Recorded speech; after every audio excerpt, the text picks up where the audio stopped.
Olá a todos, meu nome é Daniela Muradas, eu sou colega de vocês, advogada, professora de Direito do Trabalho na UFMG, integrante, né, da graduação e do curso de pós-graduação, mestrado e doutorado, e também escritora de obras, artigos, professora, né, inclusive aqui na escola, superior de advocacia, enfim. Tenho a minha vida enlaçada com a advocacia, tanto no ofício quanto na construção do nosso conhecimento. E, por esta razão, agradeço à OAB Minas Gerais, na figura do seu presidente, né, doutor Antônio Fabrício, que é também trabalhista, à Escola Superior de Advocacia, à nossa associação, a Associação Mineira dos Advogados Trabalhistas, cujo nosso presidente, doutor Marquinhos, acaba de fazer, né, uma sessão desse nosso seminário virtual. E, aproveitando para agradecer, vou chamar a atenção de que é uma grande oportunidade para que nós, profissionais da advocacia, venhamos dialogar sobre algumas assimetrias estabelecidas pela reforma trabalhista com outras fontes do direito do trabalho. O tema que me foi atribuído foi controle de constitucionalidade e convencionalidade da reforma trabalhista, da Lei 13.467, de 2017. Mas eu vou fazer o seguinte, porque são tantas assimetrias, mas tantas assimetrias, tantos problemas que esbarram nas convenções da Organização Internacional do Trabalho, na Convenção Americana de Direitos do Homem, bem como na própria Constituição, que eu vou abordar o tema sob uma outra perspectiva, sob a perspectiva do diálogo das fontes. Bem, em primeiro lugar, eu gostaria que os colegas pensassem na seguinte perspectiva. O ordenamento jurídico, né, como aprendemos, né, na faculdade, ele normalmente vem dentro de uma hierarquia previamente organizada, né, de normas que, escalonadas, vão dando fundamento de validade para as demais. Não é assim?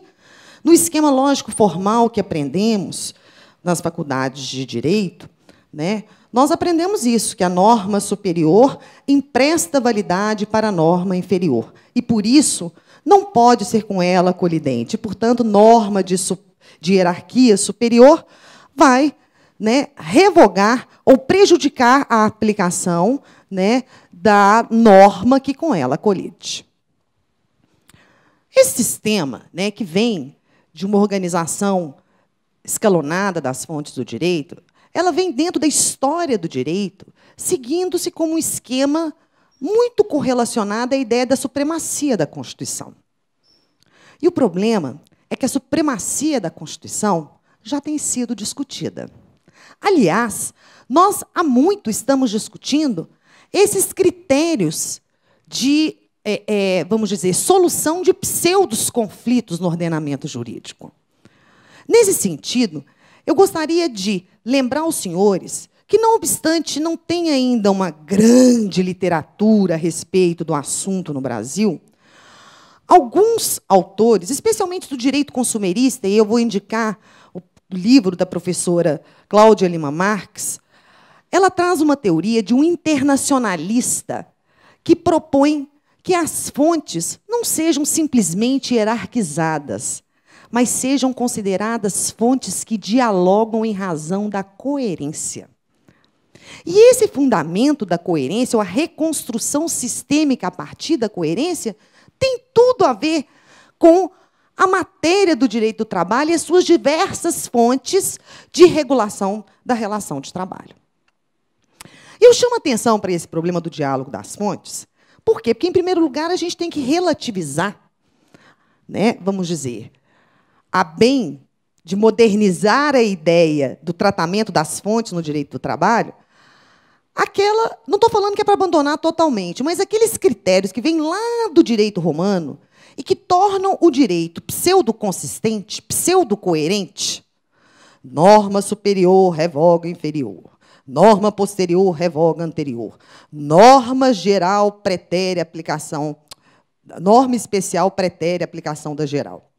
Todo esse discurso, todo esse critério que foi utilizado a bem da coerência do sistema já se nos afigura como, em algumas situações, incoerente ou cria uma instabilidade de coerência no sistema.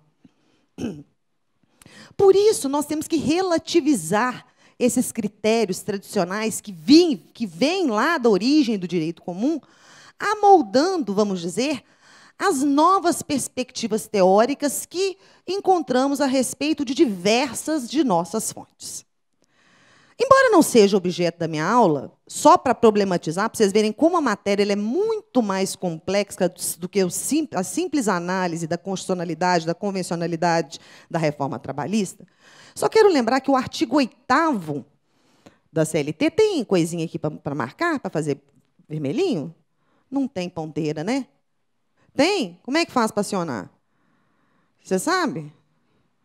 É assim? Ah, aprendi! Bom, então, em primeiro lugar, olha só, nessa perspectiva, as fontes elas não são previamente ordenadas, elas são consideradas em suas relações complementares, ou seja, nós vamos complementar o senso normativo, né, de uma norma, não por a sua posição prévia, mas pelo diálogo de coerência, de complementariedade e coerência com as outras normas do sistema. E aí eu já abro uma perspectiva nova para os senhores pensarem. Pensar o direito do trabalho, em primeiro lugar, sempre sob a ótica da proteção. Esse é o nosso ponto de partida. E, então, portanto, dentro da ótica de complementariedade e coerência, nós temos que ter sempre em vista a proteção do empregado. Nesse sentido, por exemplo, no que diz respeito às fontes do direito do trabalho, o artigo 8º, né, inovado pela Lei 13.467 de 17, diz que o direito comum será a fonte do direito do trabalho, ponto. Alterando redação anterior, que exigia o quê? Exigia coerência com os princípios especiais do direito do trabalho. Agora, essa nova redação, ela retira a necessidade do juízo de complementariedade e de coerência? De jeito nenhum. Então, nessa perspectiva, por exemplo, né, o direito comum como fonte do direito do trabalho, ele não vai impedir juízos de concordância com os princípios especiais. Portanto, se o direito comum estiver em consonância com o direito do trabalho, ótimo. E, dado o nível de retrocesso a que chegamos, avanços já reconhecidos no campo do direito comum poderão, né? Nesse caso, o que está acontecendo? Na verdade, é o veneno sendo aplicado contra aquele que tentou nos envenenar, né? Para aplicar avanços reconhecidos no direito comum no campo do direito do trabalho. Estabelecendo, portanto, o sistema de coerência pela regra de maior favorecimento. Esquecendo-se, portanto, do critério que norma geral não será aplicada quando tiver especial. Vejam que, nessa perspectiva, o artigo 8º da CLT foi ressignificado por mim desde o princípio protetor, e, desse jeito, nós vamos dialogar a fonte dentro de um critério, não desse critério, norma geral, entendeu? Especial posterior revoga lei especial anterior. Norma geral do Código Civil não se aplica à relação especial trabalhista. Ela se aplica não só porque está prevista, mas porque ela vai ter que passar por um juízo de coerência e complementariedade da nossa legislação. E eu chamo a atenção disso, por quê? Porque o diálogo das fontes, ele flexibiliza não só os critérios de generalidade e especialidade, como também o próprio critério de hierarquia, especialmente quando estamos no campo dos direitos humanos. Bom, e no direito do trabalho. Outra questão que eu gostaria de abordar, como introito à nossa matéria, é que, na verdade, pensar a validade da reforma trabalhista tem que ir muito além da Constituição. Então, vocês vão me perdoar, mas eu achei que, mesmo tendo 40 minutos para falar sobre controle de constitucionalidade e convencionalidade da reforma trabalhista, eu tenho que chamar a atenção que, com relação aos controles de constitucionalidade, eles nem sempre são suficientes para a coerência da legislação brasileira com a legislação ou com as normas internacionais do trabalho a que se obrigou o Brasil por conta de tratados internacionais. Então, portanto, né, esse pensar, na verdade, a reforma trabalhista e a sua validade jurídico-formal tem que exigir a gente pensar para além da Constituição. E pensar além da Constituição é um desafio. Por quê? Porque nós fomos cunhados para pensar que a instância última, a luz no fim do túnel, é o STF, só que não é. Porque nós já superamos o Estado constitucional, nós já chegamos ao Estado convencional. O Estado aonde, né, por mecanismos multilaterais de tratamento, os Estados-parte, ou seja, os sujeitos de direito internacional, assumiram compromissos de dar tratamento ao ser humano dentro de certas prerrogativas ou estándares que não podem deixar de ser observados, ainda que contrários ao que está previsto na Constituição. Então, o controle de convencionalidade, ele é, na verdade, algo além, sob a perspectiva das cortes internacionais, ele é algo além do juízo de compatibilidade da norma analisada com a Constituição. Ele exige mais, ele exige a análise da conformidade desta lei, não só com a Constituição, mas também com os tratados internacionais de direitos humanos. Bom, essa é a perspectiva dos tribunais. Eu vou até passar aqui, depois eu volto, tá? Então, eu até peguei uma citação de uma decisão da própria Corte Interamericana que diz que entendemos que o Estado... Olha o que a Corte Interamericana disse. Entendemos que o Estado constitucional e convencional, por uma parte, e responsabilidade, por outra, são conceitos correlativos. O que supõe procurar uma racionalização do poder que evite abusos e excessos. Ou seja, o sistema de direitos humanos foi criado para domesticar o poder estatal, para que ele se alinhe aos estándares mínimos convencionais assumidos no plano do direito internacional dos direitos humanos. E, portanto, né, ele está intimamente correlacionado com a própria noção de Estado constitucional. Vejam que, no caso do Estado brasileiro, no artigo 4º, está definido que o Brasil, nas suas relações internacionais, dará prevalência aos direitos humanos. Portanto, como marco constitucional da ação internacional brasileira, está o cumprimento desses tratados internacionais. E, portanto, neste caso, não apenas temos um compromisso ético, um compromisso moral, mas temos um compromisso constitucional e convencional com certos parâmetros da dignidade da pessoa humana, conforme estándares estabelecidos em tratados internacionais de direitos humanos. É uma matéria, talvez, que vocês nunca tenham ouvido falar, que trabalhista não mexe com isso. Há muitos anos eu venho ensinando isso. Mas sempre acharam bobagem. E agora isso vai ser fundamental para... Isso vai ser, na verdade, uma das principais ferramentas do novo operador do direito do trabalho. Olhando o direito do trabalho, não com retrovisor e lamentando os retrocessos, mas olhando de binóculo, olhando para frente, vendo o que é que nós podemos salvar, aquilo que passa da linha vermelha dos direitos humanos e que vamos poder, na verdade, recuperar em termos de involuções regulamentadas pela Lei 13.467. Vocês entenderam? Então, a Corte Internacional de Direitos Humanos, ela entende que, para além de um compromisso internacional, no caso brasileiro, que tem lá uma cláusula constitucional compromissória da prevalência dos direitos humanos, que isso marca a atuação desse Estado, cria um outro compromisso internacional de respeito a estes tratados. Bom, além do mais, quando a gente está falando também de análise de constitucionalidade, nós temos que, enfim, enfrentar a realidade, né? E por conta da judicialização, né, por conta da, politização do espaço judicial, porque a luta de classes está dentro do STF e ninguém mais desconfia disso, há hoje uma verdadeira cautela das partes dos atores sociais com relação à Lei 13.467 de 2017.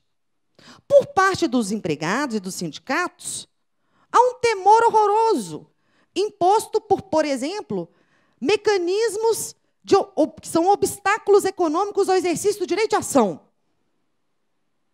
que por si só já pode ser discutido à luz dos direitos humanos e à luz da Constituição, como fez o Janot na ação direta de inconstitucionalidade, que tratou, por exemplo, da sucumbência, dos honorários sucumbenciais e dos honorários periciais em caso de trabalhadores sob assistência judiciária gratuita.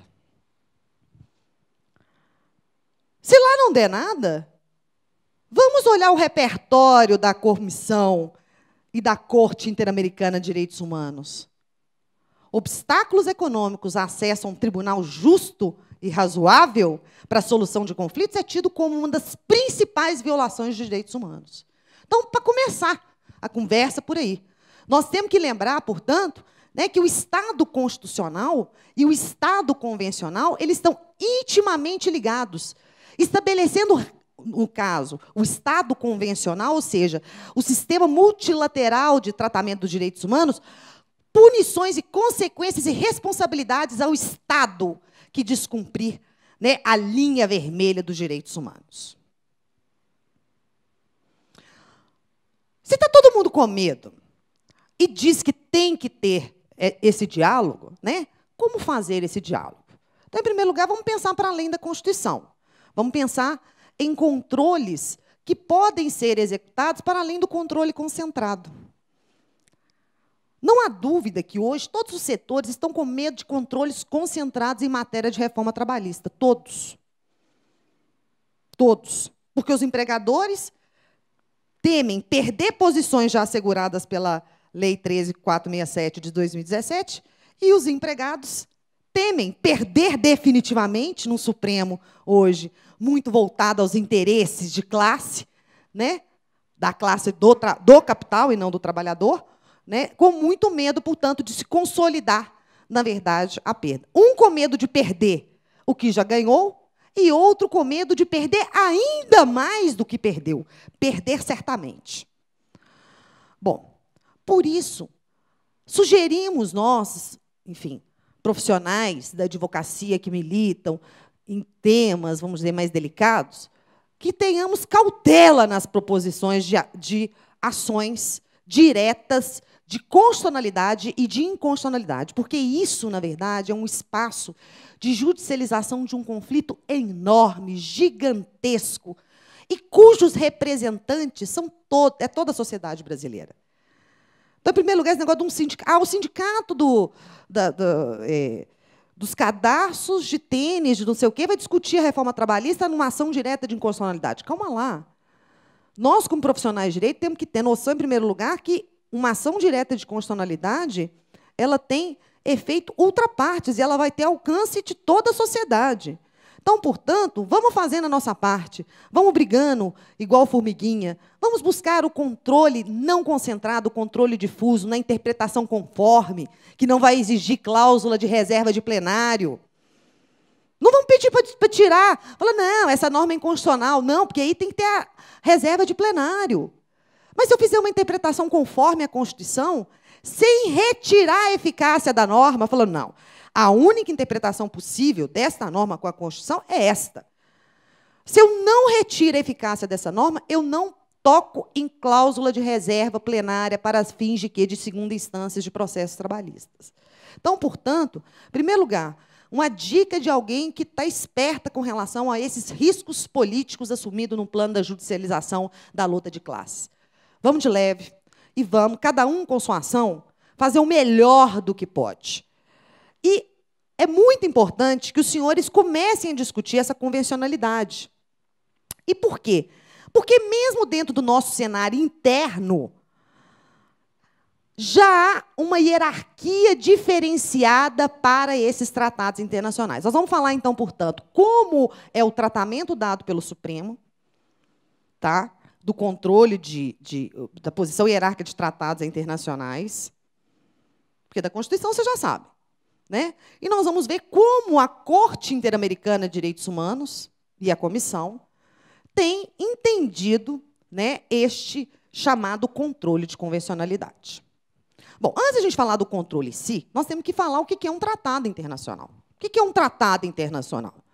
Tratado internacional é um acordo por escrito, e disso se distingue do costume internacional, pelo qual Estados ou outros sujeitos do direito internacional público, inclusive organizações internacionais, vão estabelecer normas, né, ou obrigações a serem aplicadas e reguladas no âmbito do direito internacional público.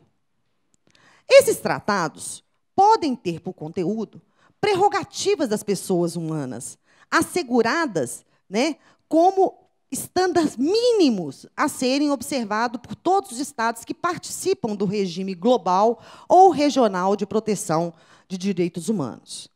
E, então, nós vamos ter que analisar a situação tanto da ótica interna, ou seja, como que o Supremo dá esse tratamento, e depois ver o seguinte, como que este tratamento do Supremo é analisado, ou enfim, como que o controle de convencionalidade ele é recebido e entendido pela Corte Interamericana. Acho que essa é a melhor forma de eu contribuir com vocês. Entendeu? Permitir dar para vocês o quê? O arcabouço da discussão. Eu vou dar um exemplo, depois como é que a gente vai fazer. Mas eu vou dar toda a matéria para vocês saírem daqui sabendo o que arguir, conhecendo os precedentes, para poder peticionar nesse sentido.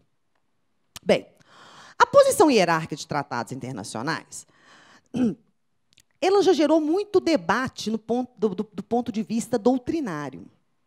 Existem doutrinadores que adotam a chamada teoria dualista e que entendem que o direito internacional e o direito nacional são ordens jurídicas distintas, são ordens jurídicas que não têm qualquer ponto de conexão.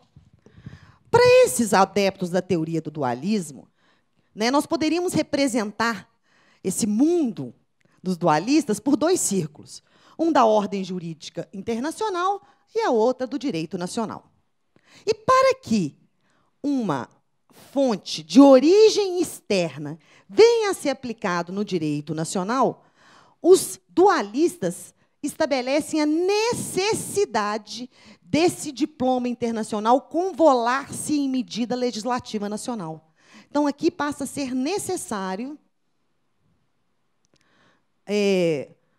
além da ratificação, né, procedimentos legislativos de incorporação do tratado. Ok? Já os monistas, eles entendem que o direito nacional e o direito internacional são ordens jurídicas que se tangenciam em certos aspectos. Embora eu fale uno, parece que é uma ordem só, não é, porque tem questões que são absolutamente domésticas, são absolutamente do direito nacional. Até para respeitar os parâmetros culturais, né, o direito à autodeterminação dos povos, tem coisa que o direito internacional não se miscui. De outro lado, há matérias que só o direito internacional pode regular. Escaparia à esfera de interesse de um único Estado nacional. Então, portanto, as ordens elas não são coincidentes, elas se tangenciam em alguns aspectos. E quais são os aspectos mais relevantes aonde elas se tangenciam?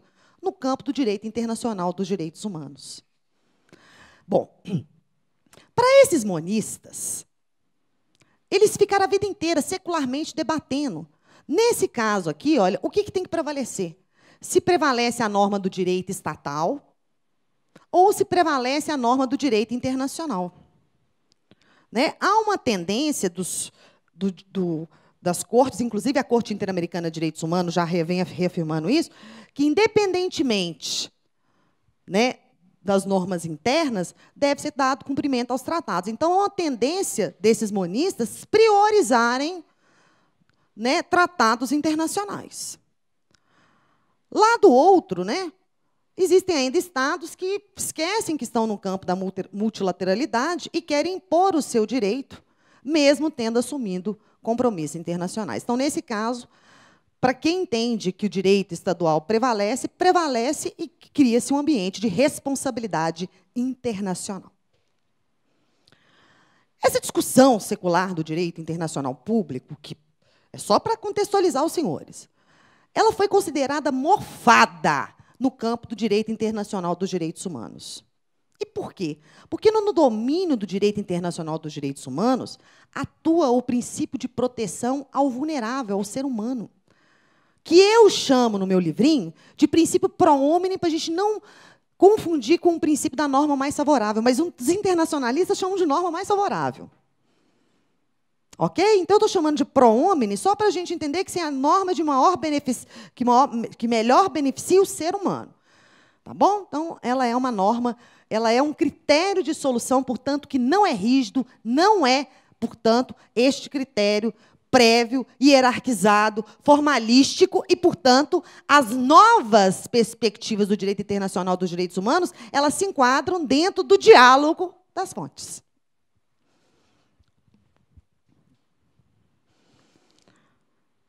Superando a questão doutrinária, né, vamos à questão,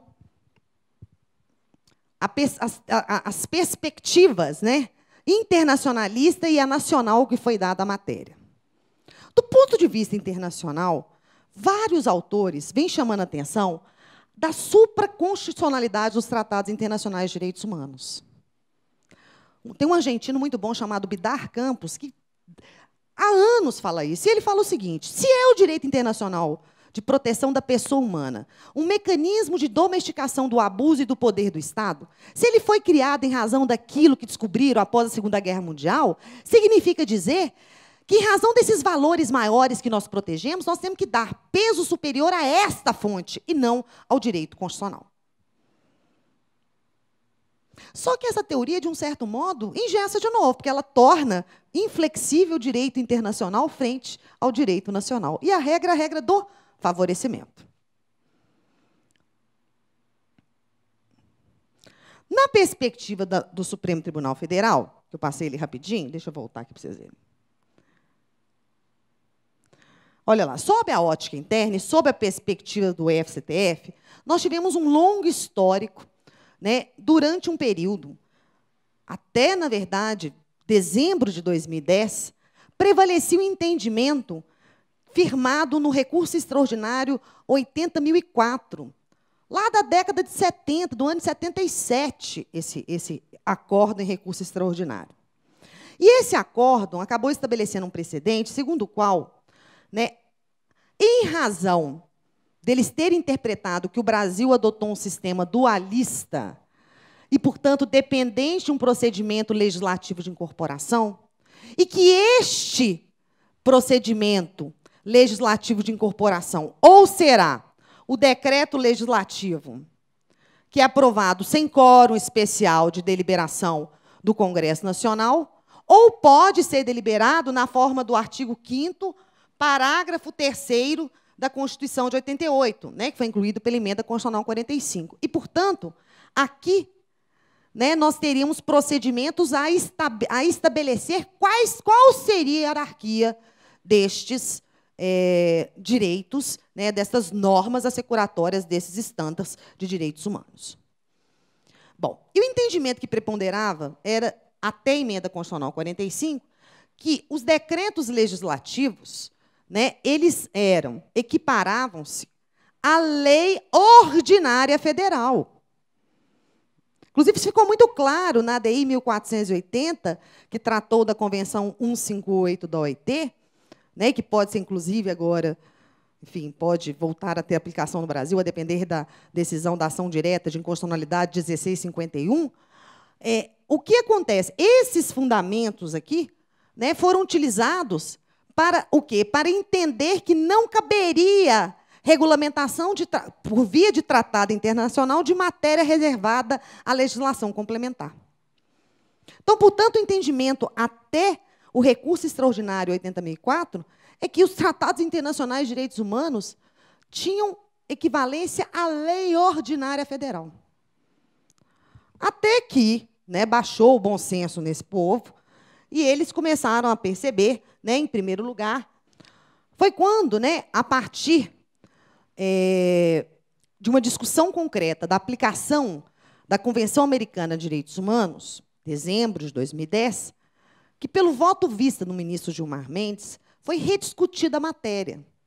E se reconheceu que, desde a Constituição de 88, houve uma valorização diferenciada de tratados internacionais de direitos humanos. Afinal de contas, o artigo 5º, parágrafo 2º da Constituição, estabelece que as garantias expressas na Constituição não prejudicam outras que decorrem do regime jurídico que a vincula, nem dos tratados internacionais que o Brasil toma parte.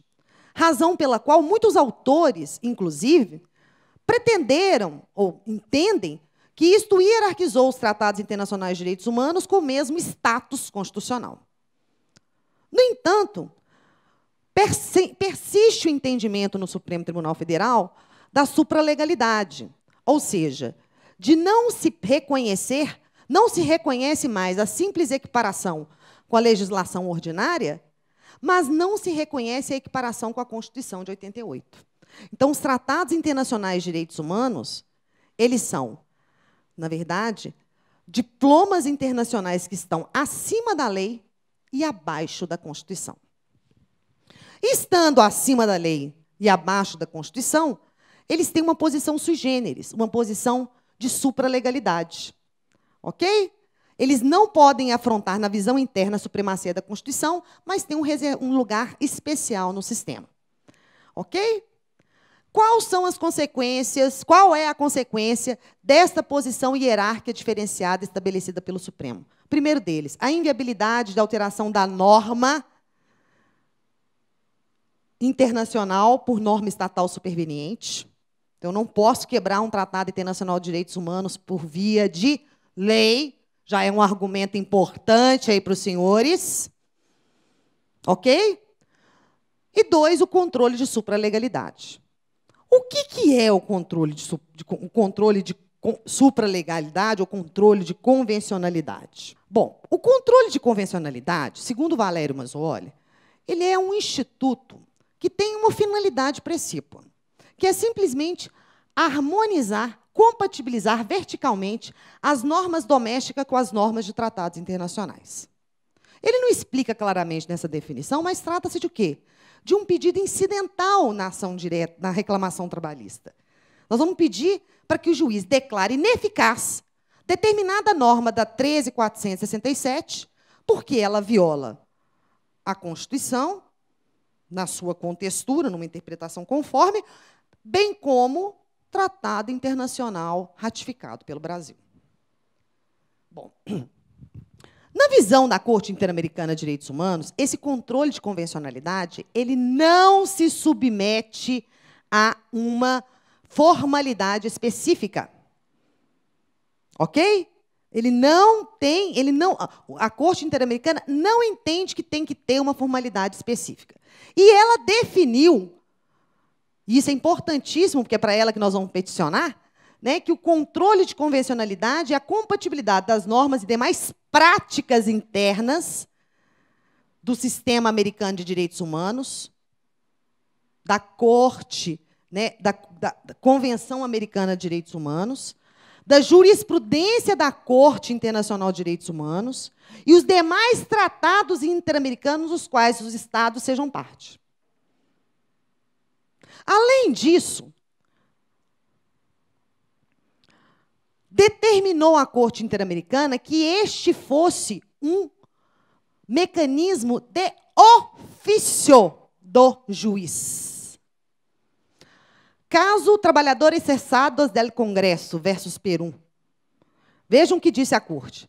Vou traduzir. Os órgãos do Poder Judicial devem exercer não só um controle de constitucionalidade, senão também de convencionalidade ex officio entre as normas internas e a Convenção Americana, evidentemente no marco de suas respectivas competências e das regulações processuais correspondentes. Então, portanto, a Corte Interamericana entende que é um dever de ofício do juiz Mas nós vamos peticionar, né, gente? Nós vamos peticionar, porque nós vamos estimular. Mas para a Corte Interamericana foi consolidado esse entendimento. Inclusive, em casos, olha só, mais recentes, como, por exemplo, Cabrera Garcia e Montiel Flores versus México, deixou claramente dito, olha aqui, ó, que os juízes e órgãos vinculados à administração da justiça, em todos os níveis, têm a obrigação de exercer de ofício o controle de convencionalidade. Aí eu pergunto, será que, então, é só o juiz que faz o controle de convencionalidade ou é um dever nosso promover esse controle convencional? Nós não somos indispensáveis à administração da justiça? Então, portanto, gente, acabou. Nós vamos ter que peticionar. Nós vamos ter que peticionar incidentalmente nos processos. Mas não fiquem com medo, não, porque são ações declaratórias. Disso aí não pode acontecer nada. Né? No mais, é declarar que não tem compatibilidade. Ok? Bem, e o que eu faço com isso? Bom, em primeiro lugar, eu posso retirar a eficácia de algumas normas da reforma trabalhista. Por exemplo, vocês tiveram um aulão maravilhoso com o Marquinhos, professor Marquinhos, nosso presidente da AMAT. Falou de férias. Eu vim aqui e estava assistindo a aula dele. Férias. Aquele regramento todo de férias que ele apresentou como involução fricciona com a Convenção número 132 da OIT, que só permite fracionamento em 2 blocos, sendo que um em 2 semanas consecutivas. E o outro menor, que não pode ter duração inferior a 1 semana, porque nós temos duração mínima 3 semanas consecutivas, então 5 não vale. 5 não vale. Entendeu? Está aí para o quê? Para que nós, advogados, peticionemos e falar, olha, o artigo 134, parágrafo 1º da CLT, que permitiu, por acordo escrito, fracionar férias em 3 blocos, não tem compatibilidade com norma hierarquicamente a ela superior, Convenção 132 da OIT. Logo, esse fracionamento aí que eles fizeram não vale nada. Repete as férias aí para o sujeito, porque ele não descansou. Vamos aplicar o entendimento antigo do Supremo, do TST. Não pagou na época própria, paga de novo. É uma delícia fazer controle de convencionalidade. Por quê? Porque a gente pega agora, tem perspectivas novas, arruma brigas novas e diferentes, arruma uns argumentos diferentes, que pega o cara lá, o nosso ex-adverso, vamos dizer, vira uma advocacia diferenciada. Bom, eu queria ainda dizer aos senhores, para terminar, que não só a aplicação desse quadro de referências, né, da própria CDIH tem sido utilizada, como se tem utilizado também como parâmetros de convencionalidade outros tratados de direitos humanos. A Corte Interamericana vem alargando o sentido do peticionamento e das violações que são passíveis de reclamação na Comissão e na Corte Interamericana.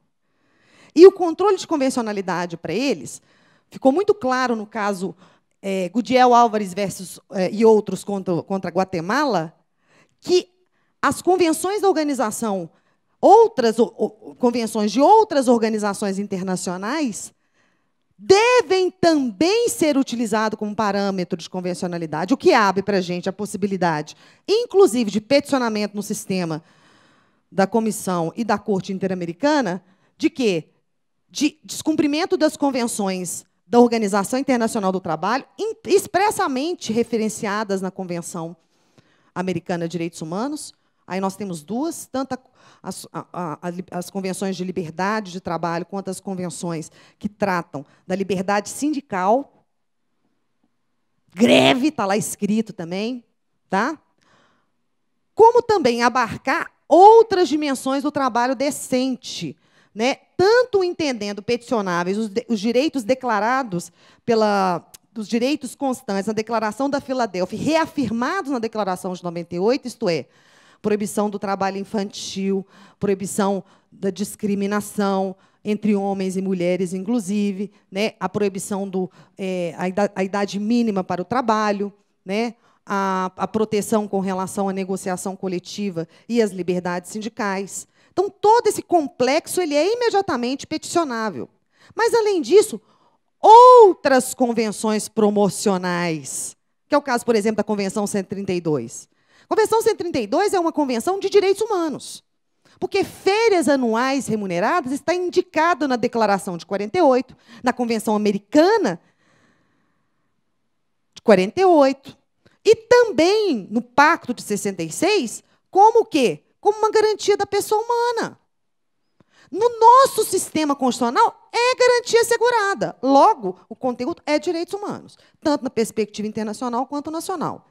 Portanto, esse Tratado Internacional de Direitos Humanos, não obstante não tenha sido incorporado, né, na forma do artigo 5º, parágrafo 3º, portanto, não obstante não tendo, né, materialidade, formalidade constitucional, ele está acima da reforma trabalhista e, com ela colidindo, vai tirar a eficácia dessas normas. Eu dei um dos milhares de exemplos dos dispositivos da legislação do trabalho que ferem, direta ou indiretamente, um conjunto robusto de garantias consideradas imperativas para a ordem interna e para a ordem internacional. E eu chamo os senhores a promover esse controle de convencionalidade. Por quê? Porque o controle a responsabilidade internacional de um Estado decorre do esgotamento das instâncias internas. E, portanto, nós temos que peticionar essa matéria desde o começo para que mostre que o Estado brasileiro não está cumprindo a Convenção Americana de Direitos Humanos. E que, portanto, né, ele pode ser responsabilizado por descumprimento habitual, por força do não acolhimento em razão de decisões judiciais ou de outros órgãos do poder público. Então, portanto, nós temos que começar já a utilizar o controle de convencionalidade. E é muito simples.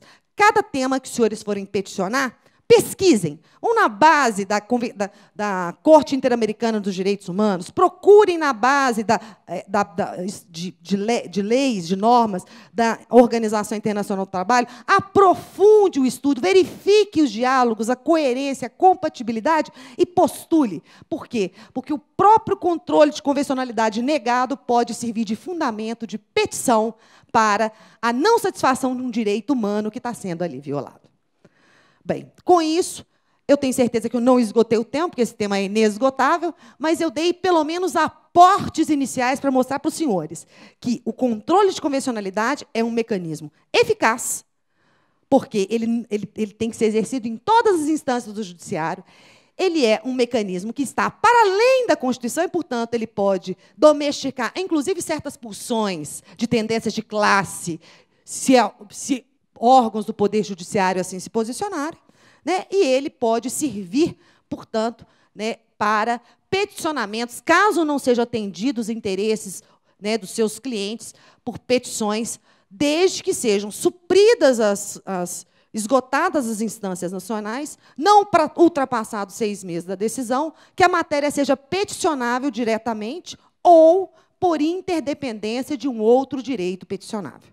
Então, portanto, né, fazendo uma análise mais aprofundada de vários dos assuntos da reforma trabalhista, claramente a gente pode perceber que a reforma trabalhista pode ser ressignificada, e aí, pior para eles que fizeram a reforma trabalhista tão cheia de assimetrias ao quadro de referências de proteção da pessoa humana, tanto no plano da Constituição, quanto no plano das organizações internacionais de proteção da pessoa humana.